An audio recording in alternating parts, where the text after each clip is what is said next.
ओम नमः शिवाय मित्रों, कैसे हो आप सब। माता रानी की कृपा से सभी अच्छे ही होंगे।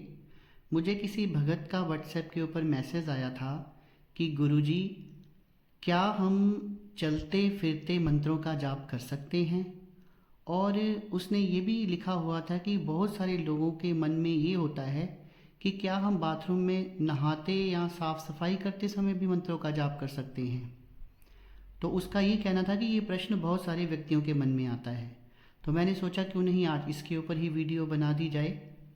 इससे पहले कि हम इस विषय के ऊपर चर्चा करें दोस्तों, मेरा आप सबसे आग्रह है कि जो भी मेरे इस YouTube चैनल सच्चे भगत पर पहली बार आया है वो मेरी इस वीडियो को एक लाइक कर दे, चैनल को सब्सक्राइब कर दे, ताकि वो भी हमारे छोटे से परिवार का एक हिस्सा बन सके। तो चलिए दोस्तों शुरू करते हैं। इस प्रश्न का उत्तर देने से पहले सबसे पहले चर्चा करते हैं कि हम मंत्रों का जाप कैसे करते हैं। जिन्होंने मेरी पिछली वीडियोस देखी हैं उनको पता है कि मंत्रों का जाप करने के 3 तरीके होते हैं: वाचिक जाप, उपांशु जाप और मानसिक जाप। और अपनी वीडियोस में मैं बार बार ये बताता हूँ कि जो मानसिक जाप है वो सबसे श्रेष्ठ माना गया है। वो क्यों श्रेष्ठ माना गया है ये भी मैं अपनी वीडियोस में बता चुका हूँ, लेकिन थोड़ी सी रोशनी मैं इस वीडियो में भी डाल देता हूँ।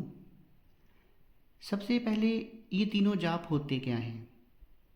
वाचिक, वाचिक का मतलब हुआ कि जो हम बोल बोल कर जप करते हैं। मान लीजिए हम ओम नमः शिवाय मंत्र का जाप कर रहे हैं और मैं से बोल रहा हूँ ओम नमः शिवाय ओम, ओम नमः शिवाय ओम। और जब मैं बोल रहा हूँ तो मेरे आसपास जो व्यक्ति बैठे होंगे उनको भी मेरे मंत्र की ध्वनि जो है वो तरंगे जो है वो सुनाई देंगी। तो उस जाप को हम कहेंगे वाचिक जाप। एक होता है उपांशु जाप, जिसमें केवल मेरा मुंह हिलता हुआ आसपास के व्यक्तियों को दिखाई देगा और वो महसूस करेंगे कि मैं किसी मंत्र का जाप कर रहा हूँ, लेकिन उन्हें ये नहीं पता चलेगा कि किस मंत्र का जाप किया जा रहा है। तो इस तरह के जाप को हम कह देते हैं उपांशु जाप। और तीसरा जाप आता है मानसिक, मीन्स मन ही मन में किसी भी मंत्र का जाप करना, चाहे वो गुरु द्वारा दिया गया मंत्र हो, चाहे वो कोई बीज मंत्र हो, तांत्रिक मंत्र हो, शाबर मंत्र हो, लेकिन हम उसको मन ही मन में जाप कर रहे हैं। तो ये हो गया मानसिक। और जो मानसिक जाप है उसे इसलिए श्रेष्ठ कहा गया है क्योंकि हमारे मन में, मन के भीतर हमारे प्रभु, हमारे इष्ट जो हैं वो बसते हैं। और जब हम मन ही मन में जाप करना शुरू करते हैं तो एक समय ऐसा आ जाता है कि हमें जाप करने की भी ज़रूरत नहीं पड़ती। सोते उठते बैठते चलते फिरते जाप अपने आप अजपा जाप हो जाता है। और जिस जगह पर ईश्वर की शक्ति पहले से ही विराजमान है वहाँ पर जाप करने से वो शक्ति और भी बढ़ जाती है। और अगर इसका सबसे बड़ा फ़ायदा ये है कि अगर आप में कोई नेगेटिविटी है तो वो आपके शरीर से भाग जाती है, वो आपके शरीर में नहीं रह सकती। लेकिन उपांशु और वाचिक जाप में इसके लिए बहुत समय लग जाता है। और आना तो हमें उपांशु और वाचिक जाप से मानसिक पर ही होना होता है। ये जाप इसलिए बनाए गए हैं क्योंकि कोई भी साधारण व्यक्ति जो है वो सीधे मानसिक जाप पर नहीं पहुंच सकता। तो अभी यहाँ पर इसकी ज़्यादा चर्चा करेंगे तो हम विषय से भटक जाएंगे। तो अब हम विषय के ऊपर आते हैं। आपको इतना तो पता लग गया कि तीनों जापों में से मानसिक श्रेष्ठ है। हाँ, लेकिन ये भी सच है कि मानसिक जाप तक पहुँचने के लिए पहले हमें उपांशु और वाचिक जाप करना होगा। जब उसकी प्रैक्टिस हो जाए तभी हम मानसिक जाप पर आ सकते हैं। अब मानसिक जाप के ऊपर मैं एक अलग डिटेल्ड वीडियो बना दूंगा बाद में। तो अभी हम विषय पे आते हैं। तो वो इस प्रश्न का उत्तर क्या है। इस प्रश्न का उत्तर है हाँ, हम मंत्रों का जाप जो है वो चलते फिरते उठते बैठते यात्रा करते और इवन की बाथरूम में भी कर सकते हैं। लेकिन उसकी एक शर्त ये होगी कि एक तो आपने मंत्र जो है वो मानसिक जाप करना है। जब आप मन ही मन में जाप करेंगे तो फिर चाहे आप बाथरूम में क्यों ना बैठे हों, क्योंकि होता क्या है कि वो तो आपके मन के अंदर चल रहा है जाप। तो जो मन है वो पवित्र होता है क्योंकि वहाँ ईश्वर का वास है। मंत्र अंदर ही अंदर चल रहा है, वो बाहर नहीं आ रहा है, तो वो अपवित्र नहीं हो सकता या वो व्यर्थ नहीं जा सकता। लेकिन इसमें कुछ श्रेणियां हैं कि हमने कौन कौन से मंत्र जाप करने हैं। तो भक्तों, इसमें सबसे पहला मंत्र आता है गुरु मंत्र। अब गुरु ने आपको कोई भी अपने मुखमंडल से मंत्र दे दिया, चाहे वो बीज मंत्र है, चाहे वो तांत्रिक मंत्र है, चाहे वो शाबर मंत्र है, कोई भी मंत्र है वो आप उसका जाप कर सकते हैं। चाहे आप सो रहे हैं, चाहे आप चल रहे हैं, चाहे आप बाथरूम में नहा रहे हैं, उस मंत्र का जाप कर सकते हैं, चाहे वो कोई भी मंत्र हो।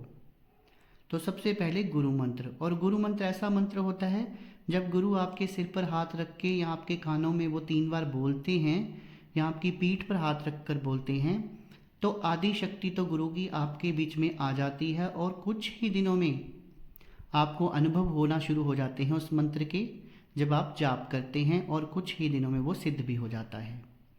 वो पहले से ही सिद्ध होता है, उसे सिद्ध करने की ज़रूरत नहीं होती है। और उससे एक आपके बाहर एक ऐसा आभा मंडल, एक ऑरा आपका ऐसा बनता है कि छोटा मोटा जादू टोना या फिर किसी का प्रहार, मारण, उच्चाटन आपके ऊपर जो है वो काम नहीं करता है। इसलिए आप गुरु मंत्र का चलते फिरते, सोते उठते बैठते, इवन कि बाथरूम में भी इसका जाप कर सकते हैं, लेकिन आपको मानसिक तौर पर उसका जाप करना होगा। अगला मंत्र जो मैं आपको बता रहा हूँ वो है बीज मंत्र।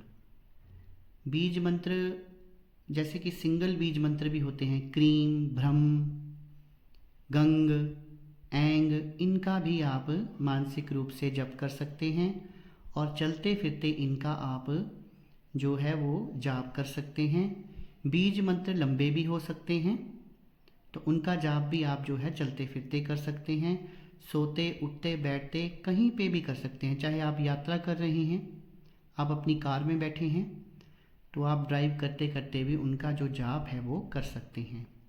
अब किन मंत्रों का जाप आपने नहीं करना है, जैसे मित्रों हमारी हनुमान चालीसा है या काली चालीसा है, बहुत सारी चालीसा हैं, दुर्गा सप्तशती है, चाहे वो आपको कंठस्थ क्यों ना हो गई हो, उसका कभी भी चलते फिरते हम लोगों को जाप नहीं करना चाहिए। वो अपने आसन पर बैठकर ही जाप करना चाहिए।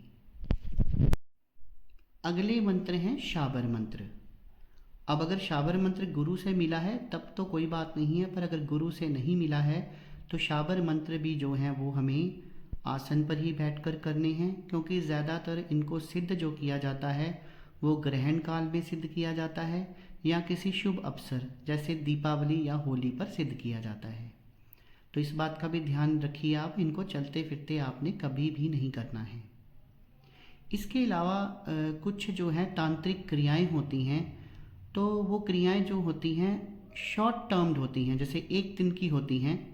मान लीजिए हमने किसी का मारण करना है, उच्चाटन करना है, तो एक मंत्र का जो हम उपयोग करते हैं, ज़्यादातर शाबर मंत्र होते हैं लेकिन तांत्रिक मंत्र भी हो सकते हैं, तो उनका एक रात्रि में उपयोग करना होता है। तो उनका भी हम चलते फिरते रोज़ जो है उनको सिद्ध करने के लिए जाप नहीं कर सकते। उनके लिए एक शुभ अवसर या कोई एक काल होता है, जैसे अमावस्या का दिन है, ऐसे दिन होते हैं जिन दिनों में एक रात्रि काल में ही उनका बहुत सारी संख्या में जाप किया जाता है और विधि विधान से किया जाता है। तो इन मंत्रों का भी हम चलते फिरते, उठते बैठते, सोते या फिर बाथरूम में या यात्रा में इस्तेमाल नहीं कर सकते हैं। तो आशा करता हूँ दोस्तों जो जानकारी आज मैंने आपको दी, क्योंकि मुझे लगा कि काफ़ी सारे लोगों के मन में ये प्रश्न होता है, वो आप लोगों को अच्छी लगी होगी। अगर मेरी वीडियो आपको अच्छी लगी हो, एक लाइक कर दीजिए, इसे ज़्यादा से ज़्यादा शेयर कर दीजिए। हो सकता है आपसे भी किसी ने ये प्रश्न पूछा हो, तो उनको भी आप शेयर कर सकते हैं। आप लोगों ने अपना कीमती समय निकाला, मेरी वीडियो को देखा, बहुत बहुत धन्यवाद। शुभ रात्रि मित्रों।